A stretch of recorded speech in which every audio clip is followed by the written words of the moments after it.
The time. All right, I gotta break down this clickbait title. He's talking about the Falcons knew exactly what they were doing, Michael Penix. That's funny that the Falcons knew what they were doing, because I remember a video when we drafted Michael Penix. Uh, um, the Falcons are idiots for drafting Michael Penix Jr. So now, bro, is turning around and on our dick now. Okay. Okay. But that shit for a good 40K views. I feel it. I feel it. Bro was hating from the start. Now he switches up. Okay. Okay. Falcons knew exactly what they were doing, Michael Penix. Yeah, you didn't know anything. The time for Michael Penix Jr. is finally here, and the Kirk Cousins experiment is already over for the Falcons. Shit out my face. Penix is the new starter in Atlanta, and the future for Kirk is pretty much a mystery at this point. He got a 4-year, $180 million contract last season, despite coming off of a torn Achilles and being 36 years old by week 1. I want to finish my career in Atlanta. Get your ass out, man. Quit swag surfing and get on that fucking man. Damn. Why did back of his head look like that? Honestly, it looks like a that is great girl decision looking back, but it was definitely shocking at the time. The two options at the time were either to have an older rookie quarterback sit for a couple of years and wait his turn, or have an expensive veteran who you just signed to a massive contract just not play. The Falcons so excited, bro.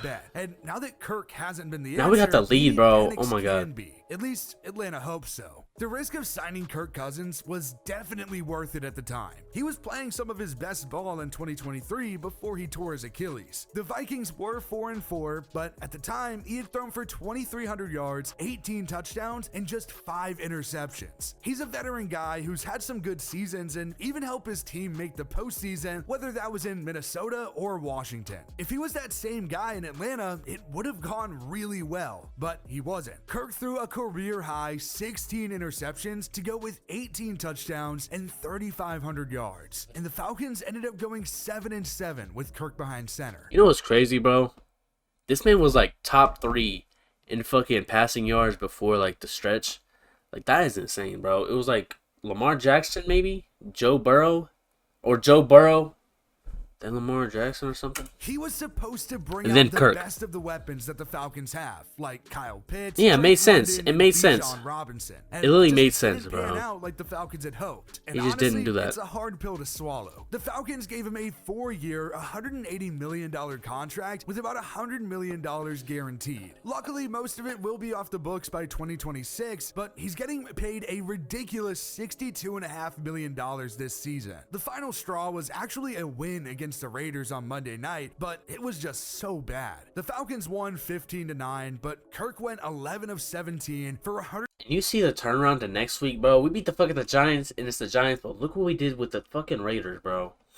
But the thing is, $62.5 million this year, which we got our worst, I guess, like the best we could make out of it, you know.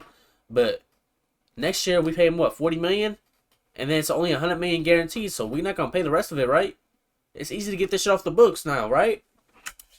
It's not as bad as we thought. With a touchdown and an interception. Most of the offense in that game came. It's all fun and games to still need a quarterback next season. That was the last time we'll see Kirk play for the Falcons, and maybe in the NFL. And Russell Wilson goes to Tennessee. Russell Wilson goes to the Raiders. 9 interceptions. Probably not. And the Browns draft Shadur. Or Cam Ward. The Falcons have a tough decision to make. If Kirk Cousins gets cut before the new league season, it'll be $65 million in dead money for his guaranteed salary of $27.5 million and $37.5 million the next year. But if he gets cut post June 1st designation, the dead money will be spread over 2 years, about $40 million in 2025 and $25 million in 2026. Now, Kirk also has a no trade clause, so he would have to approve any trade if the Falcons did try to trade him. But if he did, the Falcons would have to eat $37.5 million and maybe even some of his $27.5 million base salary. So it's it's really not pretty either way you look at it. The Falcons will get out of a $10 million roster bonus if he isn't on the roster on the 5th day of the 2025 league year, but it's really hard to guess the outcome for Kirk right now. But it does feel like he probably won't be with Atlanta come next regular season. This was pretty much the exact scenario that could play out when the Falcons drafted Penix, and that was honestly the biggest shock of draft night for a few reasons. There was just an insane run on quarterbacks early. Caleb Williams, Jaden Daniels, and Drake May were all clearly going to go high and expected to go top 3 at least, and Penix was talked about as high as maybe going potentially late first round, but nobody expected him to be taken high. But then Atlanta took him as the quarterback off the board. You're lying, bro. People knew once fucking JJ McCarthy got picked by the Vikings, like, oh yeah, they're gonna keep falling down. And we had ties to like Penix, like it could happen, bro. I didn't think it was gonna happen. I'm not gonna lie, but we knew the Broncos were gonna take somebody, bro. So and they wanted somebody, didn't they? They wanted like Jay Daniels. They wanted to trade up and shit, but they couldn't. So that's why they're gonna. Nah, the Raiders wanted to trade up. That was who it was. The Raiders wanted to trade up, but they couldn't. And the Broncos had to settle for Bo Nix. Nobody expected him to be taken high, but then I'll be pissed, bro. I did not like JJ. Atlanta took him as the 4th quarterback off the board, 8th overall. And it was honestly a shock that JJ McCarthy and Bo Nix went soon after too. Penix did have some red flags, mostly his Oh wait, JJ McCarthy got drafted what, 9th or 10th? And then bonus was like 14, age 13. and injury history, but only one team had to think that he was too good to miss out on, and the Falcons clearly did. I trusted my team, Penix bro. Had a pretty crazy college career. He was a 3-star pro-style quarterback in the 2018 class and committed to play at Indiana. He was good for the Hoosiers when he was actually playing, but that was pretty rare. As a true freshman, he tore his ACL and redshirted, and he was named the starter the next season and started 5-1, but suffered an injury to his non-throwing shoulder that ended his season. He started 5-1 again in 2020, but then tore his ACL in the same left knee. Penix then returned for the 2021 season and suffered an AC joint sprain after a 2-3 start. It was honestly a mess for Michael Penix in Bloomington. Is it, he Kroger? then decided to transfer for the 2022 season and opted to play for Washington and head coach Kalen DeBoer, who, funny enough, was actually the offensive coordinator at Indiana in 2019 and is now the head coach at Alabama. And luckily for Penix, he didn't suffer the same misfortune in Seattle. He won the AP Comeback Player of the Year in 2022 after he passed for 4,600 yards, 31 touchdowns, and 8 interceptions. The Huskies ended up going 11-2 and won the Alamo Bowl against Texas. But that wasn't quite his peak. 2023 was huge for Penix. Washington had an undefeated regular season and even beat Texas in the college football playoff semifinal. The Huskies did then lose to Michigan in the national championship, but it was just a magical season. Penix was fantastic and was named a first-team All-American. He threw for 4,900 yards, 36 touchdowns, and 11 interceptions on the year. The injuries were a concern, but there was clearly enough on tape to show that Penix had what it takes to be a good NFL I said playing games and it no was a one like long time poking to me or wait to see nothing, bro. Michael I'm like, Penix make his first NFL start. The Falcons probably expected to be in the mix for the postseason, and I guess they still are, but it's definitely not because of Kirk Cousins as of late. If Penix can make an almost postseason team better, the Falcons have to switch to him. Now, it is entirely possible that the Giants are the best team to have a rookie quarterback debut against. They are absolutely horrendous, and that was pretty clear in this one. The Giants actually went up early with the Tyrone Tracy they were 7-0. Drew Lock, but the Giants didn't score again. The Falcons just dominated from then on, but Penix didn't. Wait, they scored a touchdown? I thought they scored a touchdown at the end, no? Have a touchdown. Or they didn't get that.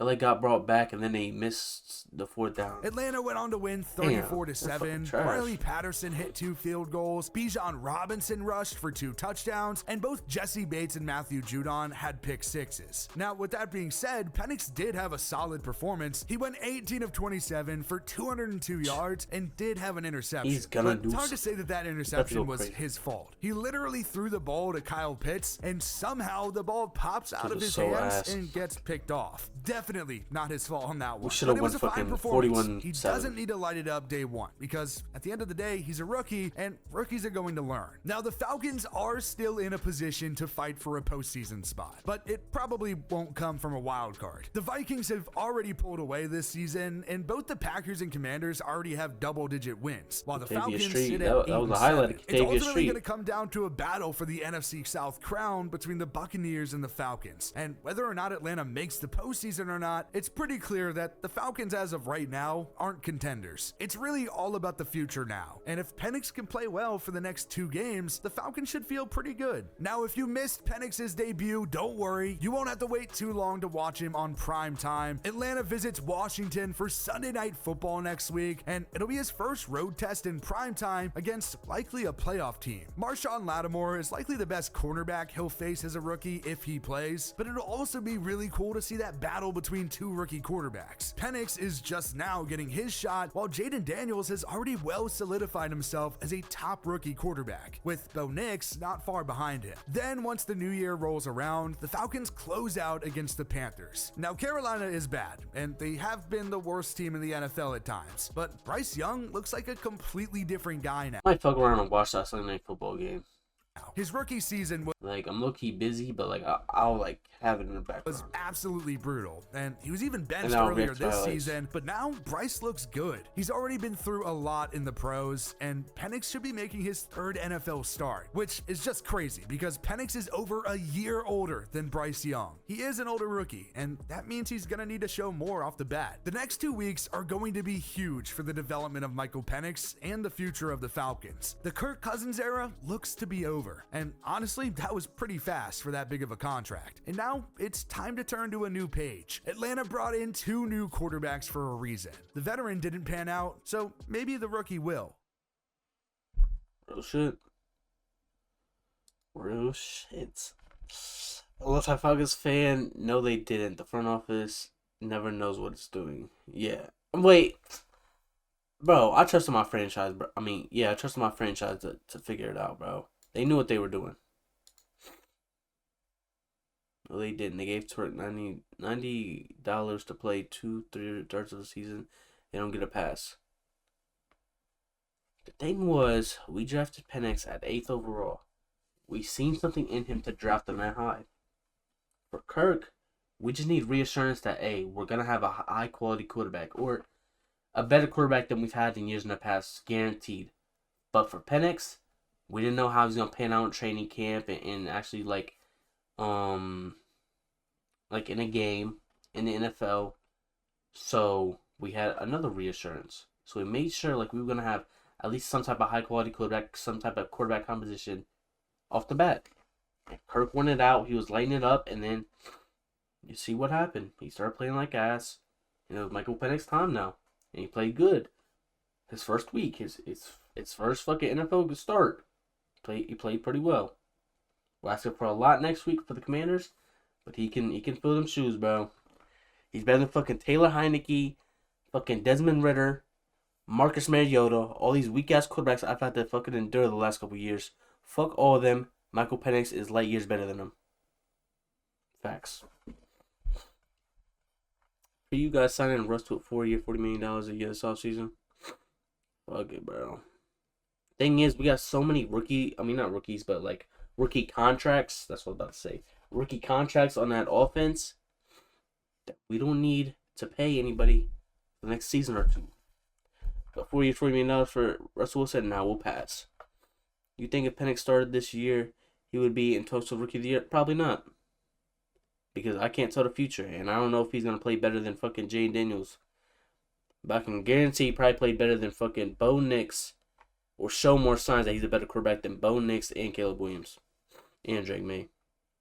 I don't know about Jaden Daniels. Jaden Daniels made a lot of crazy throws, a lot of game-winning drives, game-winning plays that I don't think Penix would either have the comfortability to do or the opportunity to do. Commanders have had both. Jaden Daniels had both. W take.